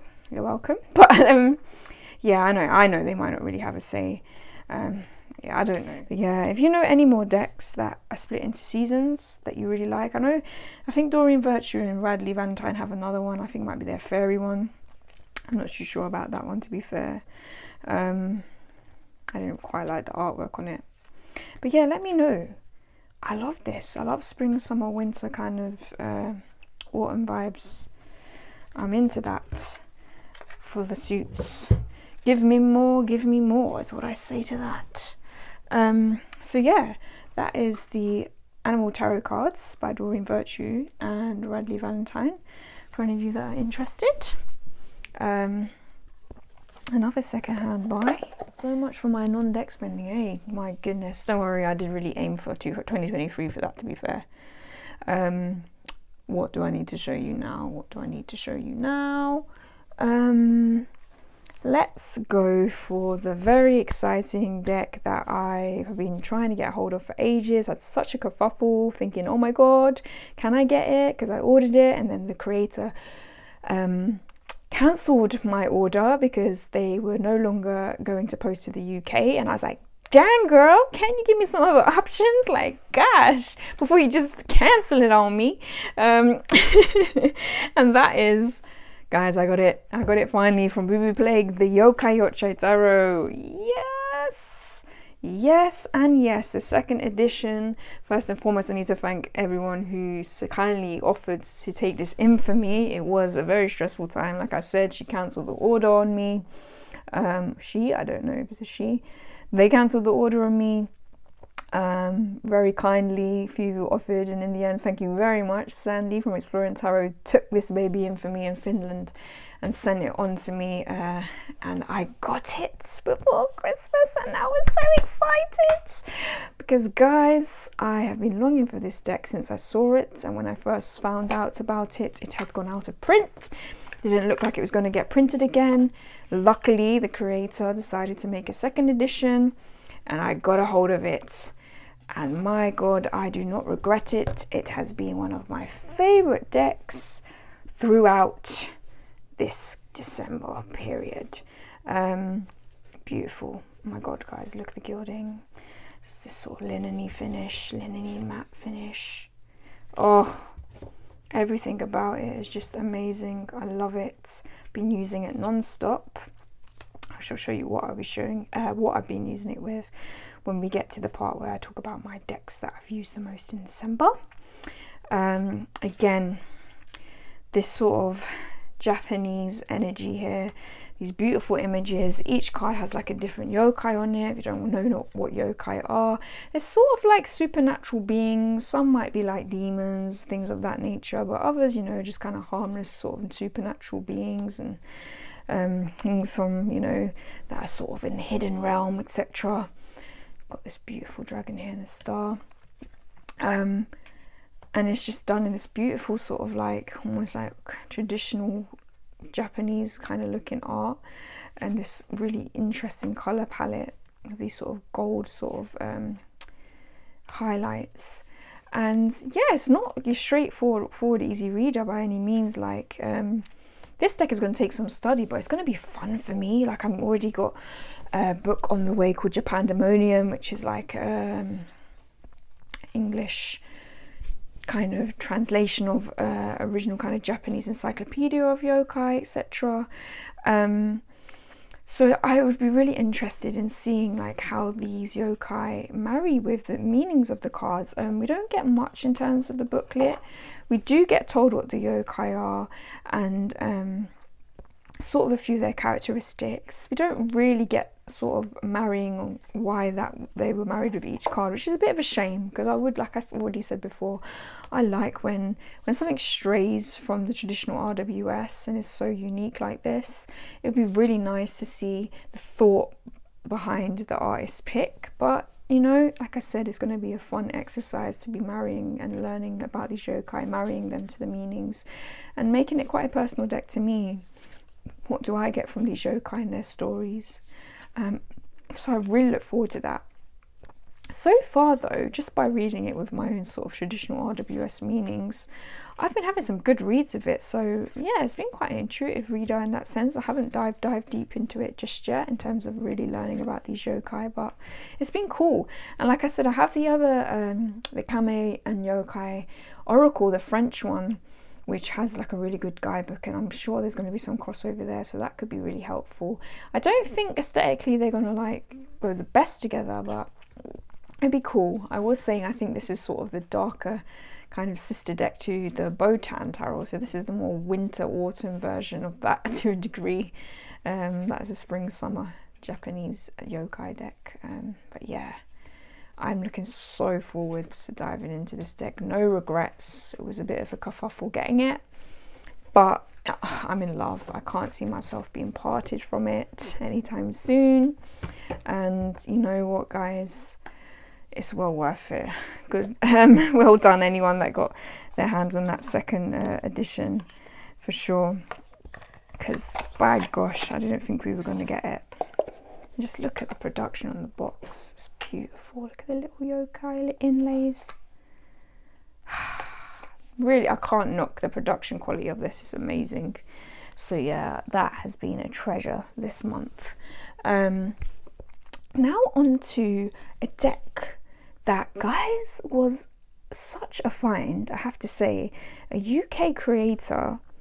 Would you believe £12.99? I'm fairly sure the price, and even shipped abroad is pretty cheap. I've been looking for a tree oracle. I think I've mentioned before for a while. I haven't really found one that I love. I really wanted to get Mags Black's Tree Whisper one, but I dilly-dallied and missed out on both editions, unfortunately, or both decks that she made. Hopefully she'll bring some more out. That'd be really cool, because that's such a beautiful project in and of itself, and just a beautiful deck in general. But the other tree oracles never really spoke to me. I think it's the artwork mainly. And then randomly I came across this. And I think the name drew me in as well.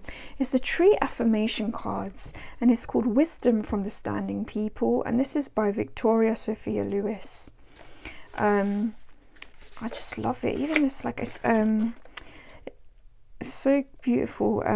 It's like, even just, you can tell how environmentally friendly the creator is. You know, paper for the box and booklet is 100% recycled.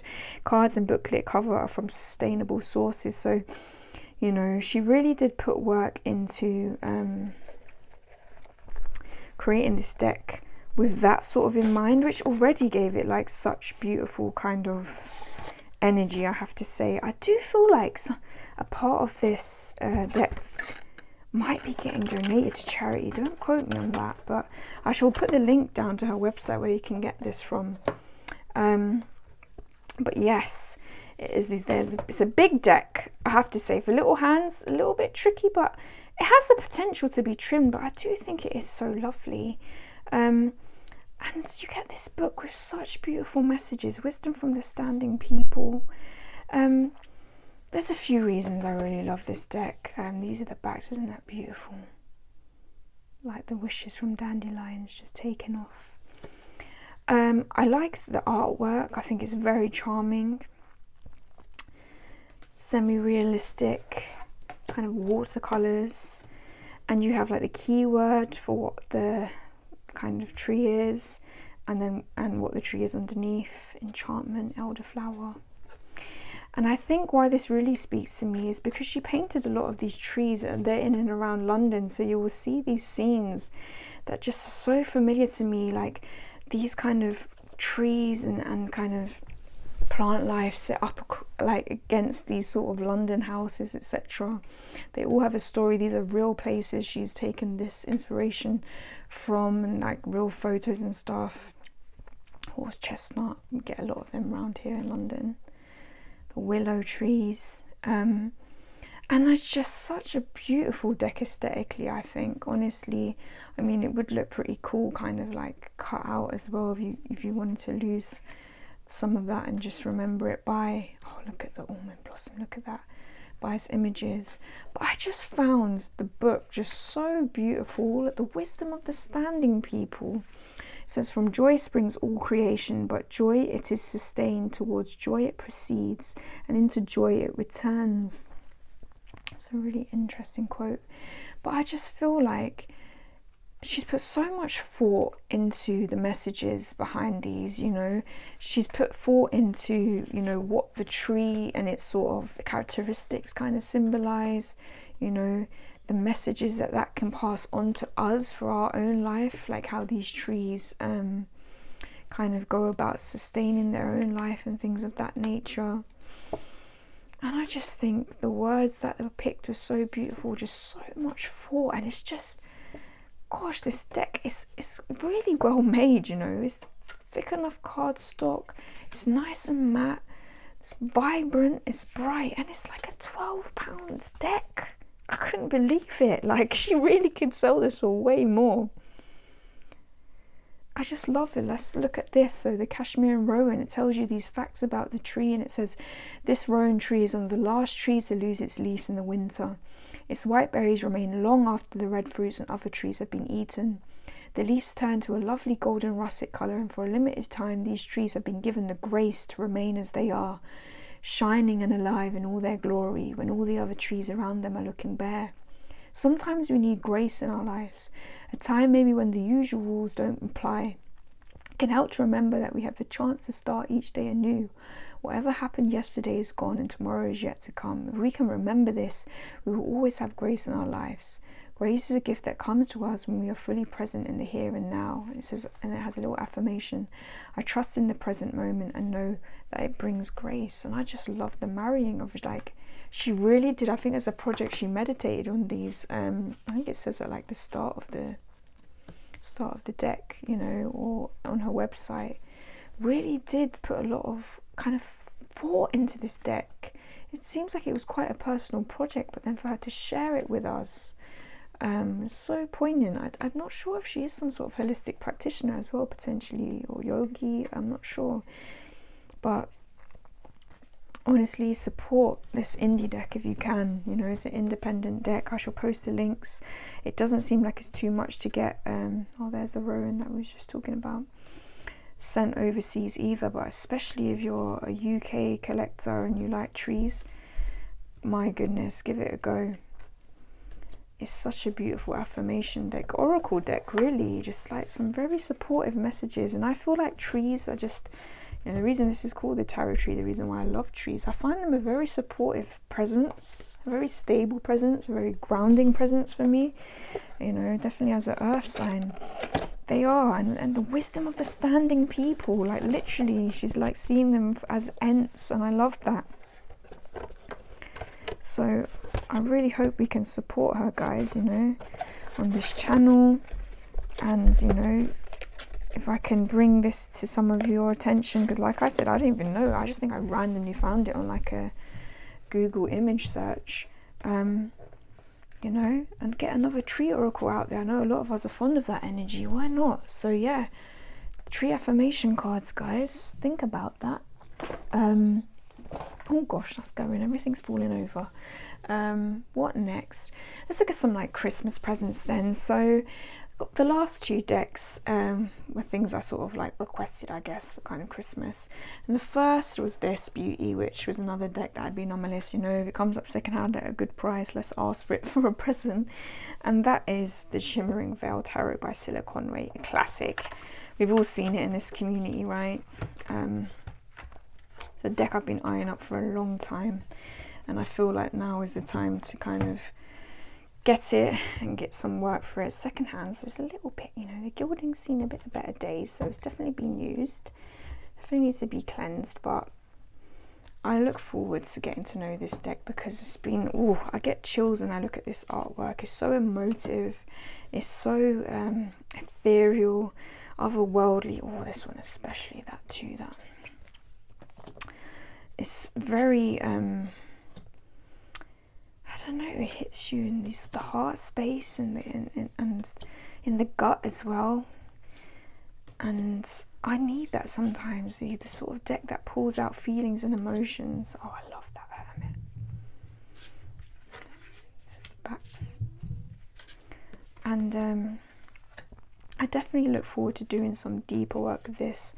I do see this as more of a deep diver, to be honest. I think these are cards you sort of, you get hit with the emotion from them initially, then you need to sit with that. That's what I think. Some of them are so beautiful, some of them are scary, like this Devil card.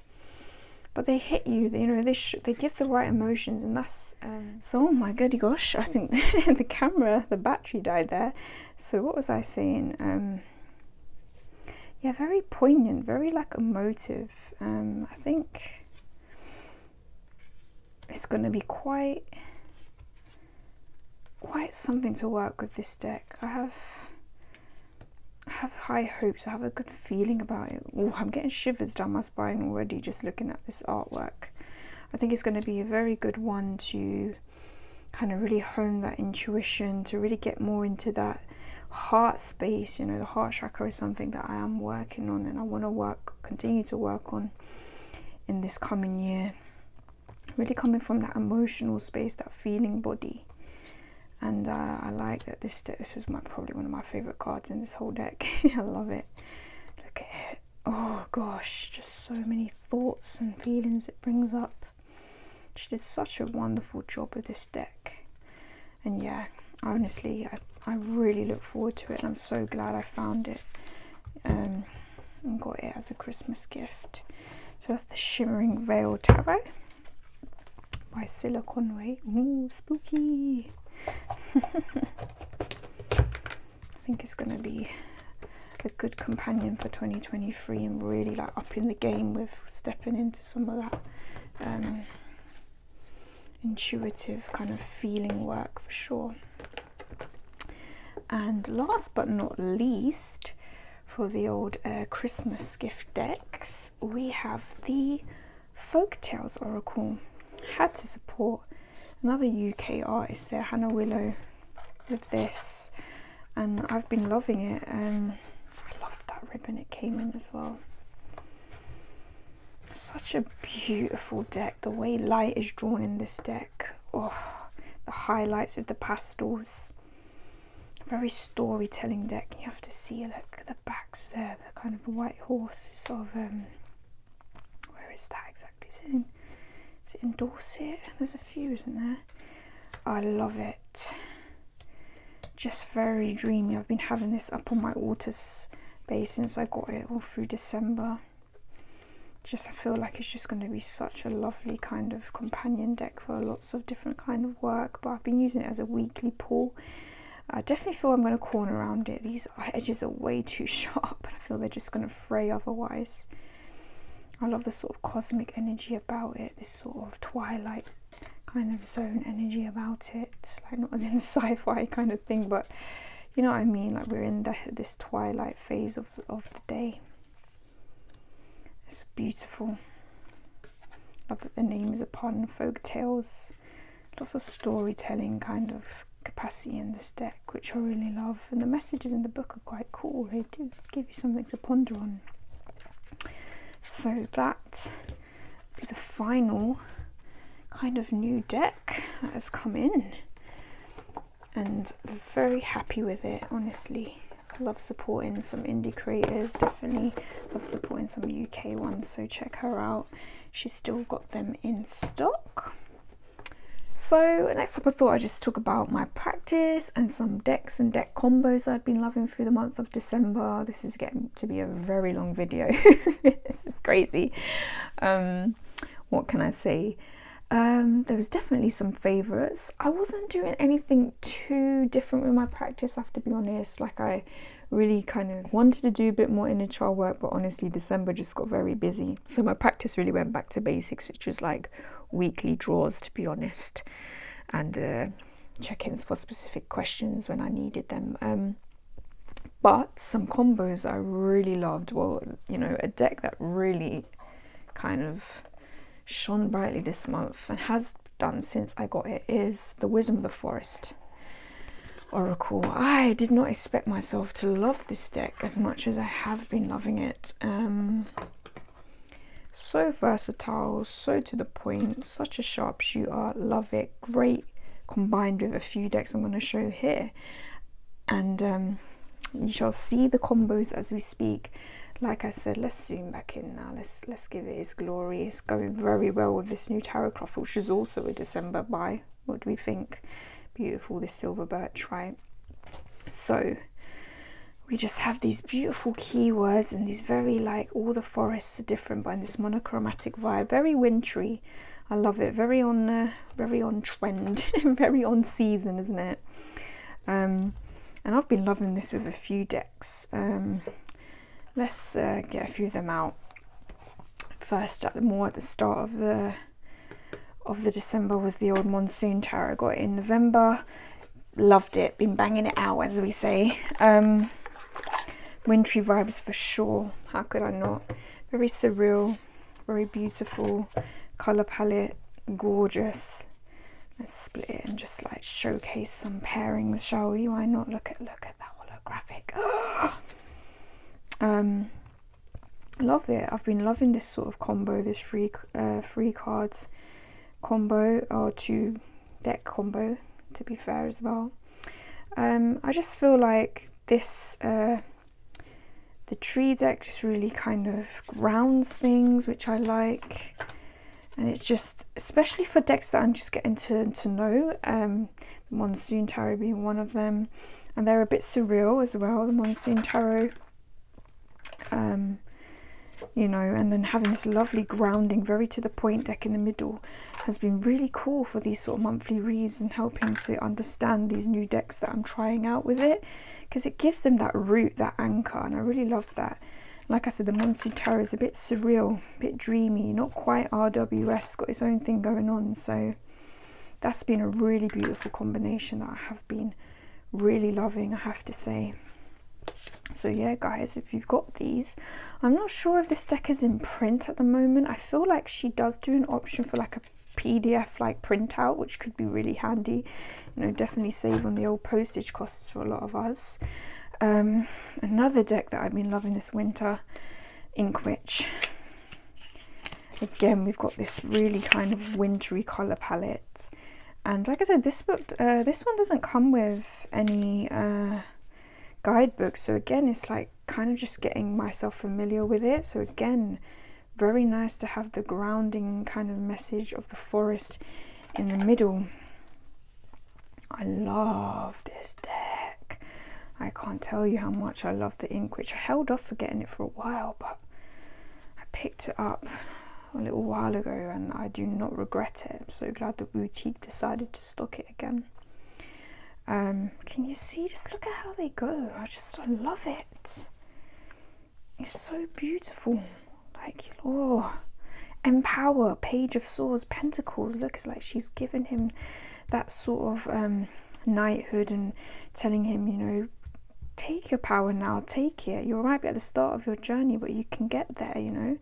Get to this 10 of Pentacles. I'm just loving the messages, even as I'm just pulling now. You can kind of really see what it's trying to say to you. Perspective. What have we got here? The 8 of Pentacles, working hard, the direction, okay? Look at where you can go, you know, if you put the hard work in and you focus, you can change where you're at. I like that. Do you see what I mean? Just very nice, poignant messages, and aesthetically beautifully go together. I'm very wintry and I'm loving that, you know. I'm an aesthetic Taurian queen. I need these things to look good. But probably the Pied de Resistance, my favorite combo with this deck this December has been, gotta bring this baby back out, the Yokai Yochai Tarot. And I'll tell you why.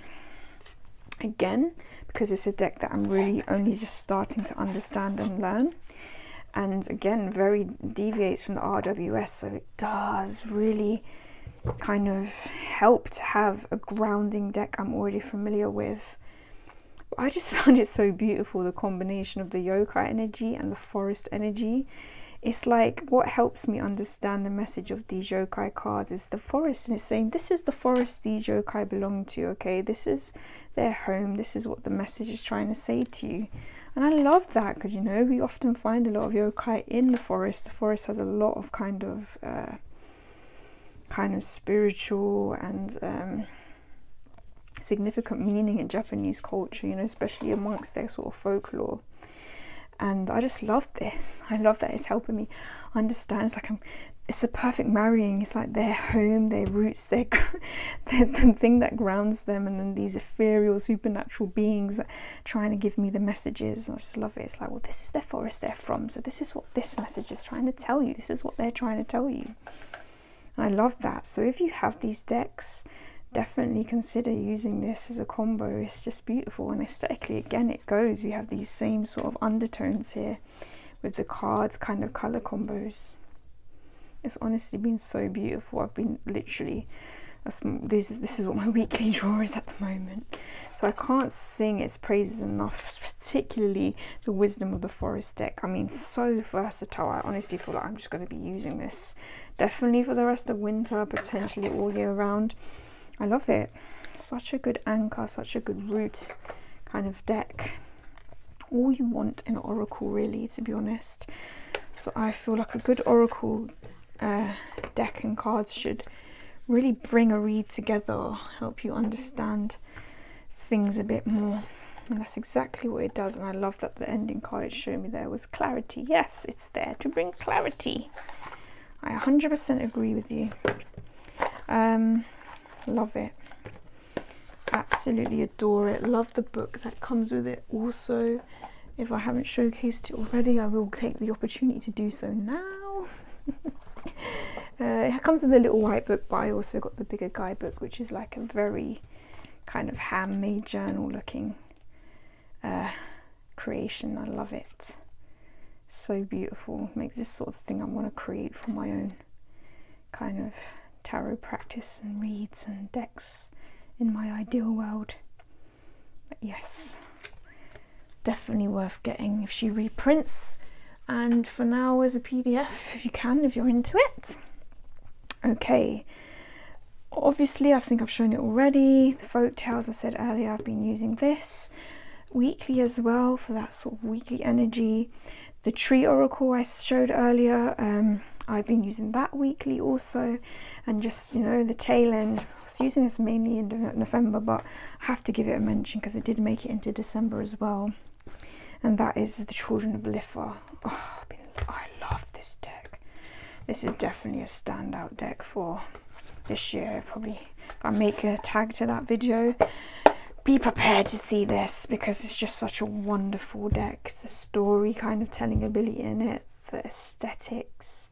Look at him.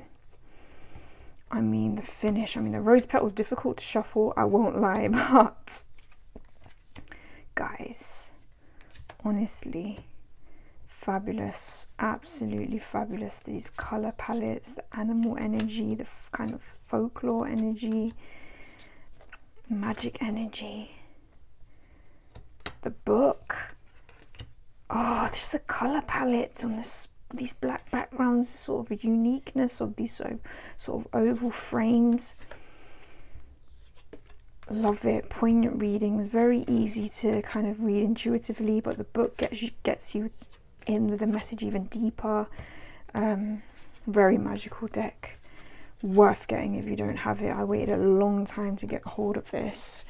I was lucky I found it secondhand, but guys, if you can, and you're like a fantasy lover or storytelling like lover, you gotta give it a go. It's wonderful, a wonderful deck.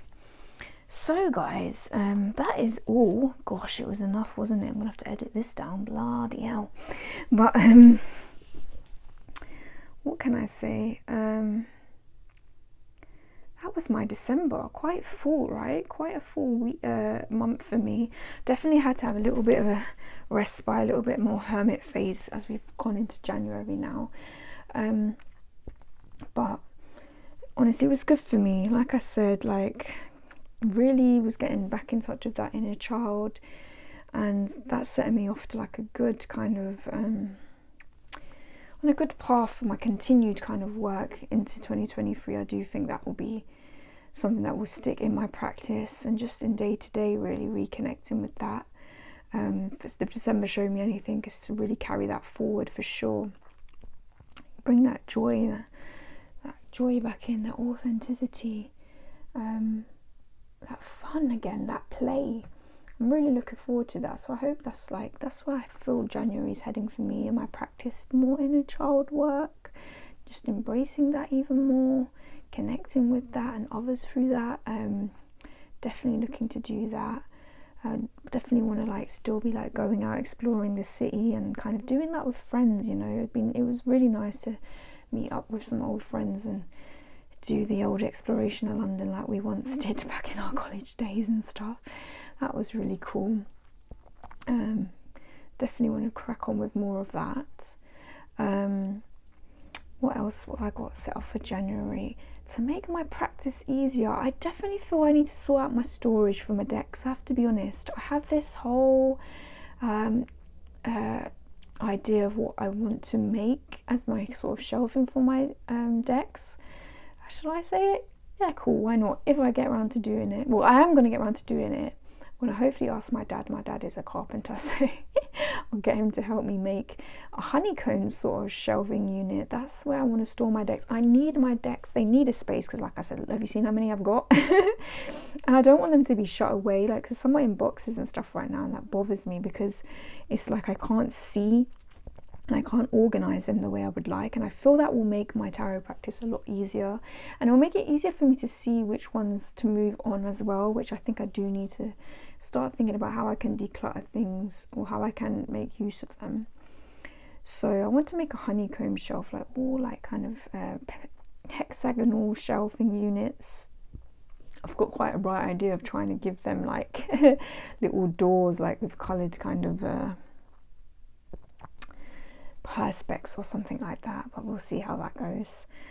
And I feel it would just be really nice to have them display in like a little hive of decks, and to like each shelving unit be like, you know, them grouped in certain things. I definitely need organization. You know, I have a very scattered mind. That's something I've noticed in recent months, become very scattered in my mind, and I do feel like getting organized is really helpful for that. That's probably why calendars excite me and writing to-do lists and things like that. I find it very helpful with feeling more grounded. So I think with my practice that could definitely help, just to give them a little home, and a nice one at that.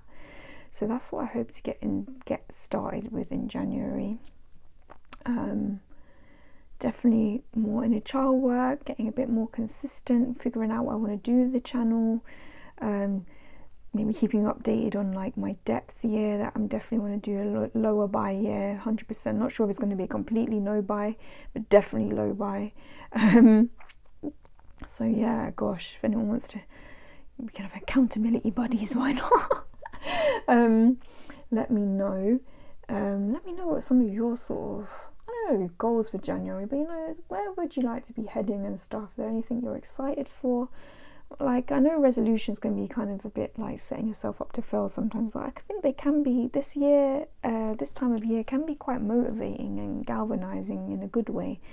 Well, I found it to be, and I do have a good feeling I could keep it up, you know, just by making those goals just more plausible, you know, like more realistic, not being too hard on myself with things. So yeah guys, that's what I'm hoping to get going forward. More videos on, you know, shadow work, inner child work that I'm doing, showing you some of my altars, maybe how I'm making my shelves and display for my decks.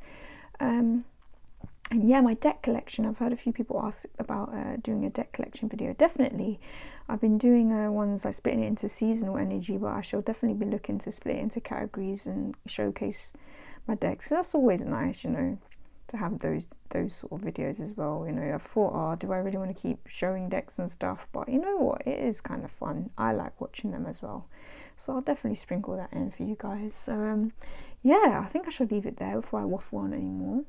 Thanks for being here, guys. I hope you enjoy the festivities if you were celebrating, and you know, you saw the new year in well. But if not, you know, it's no be all and end all. We can always create a better day for ourselves going forward. So yeah, thanks guys, and I'll see you in the next one.